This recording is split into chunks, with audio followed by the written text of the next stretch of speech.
Yawwa ga wani gida nan.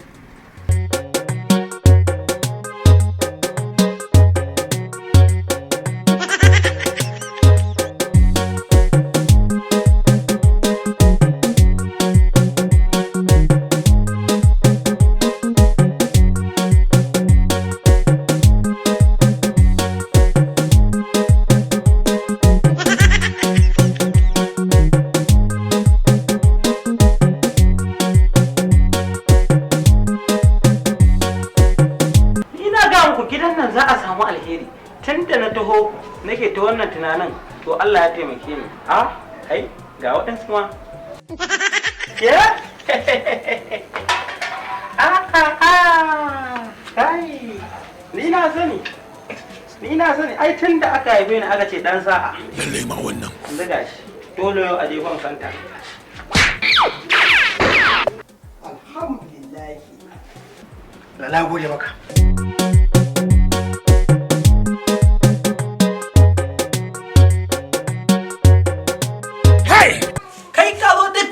gida da surutun banza da wabi kana ina gwamnati ta ce za ta bada tallafin corona na wani kasar kenan duk waya ɗaya idan aka tura sakon message naira miliyan 2 a habar Allah ashe kai ba ne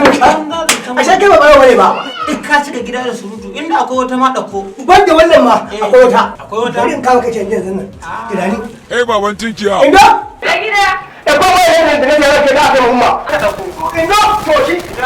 na da sauri da ko wai nan Allah na ba taki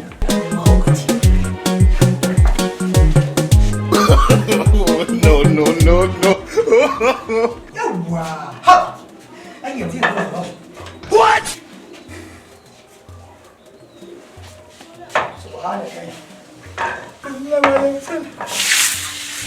subhanallah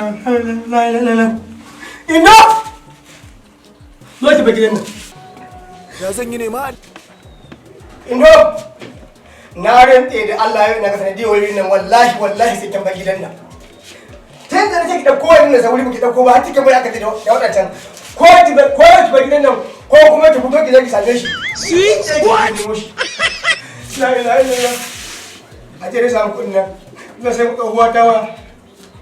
ga shi ka joye nan ko ba da ni ne wai me gida ga nan don ki gidan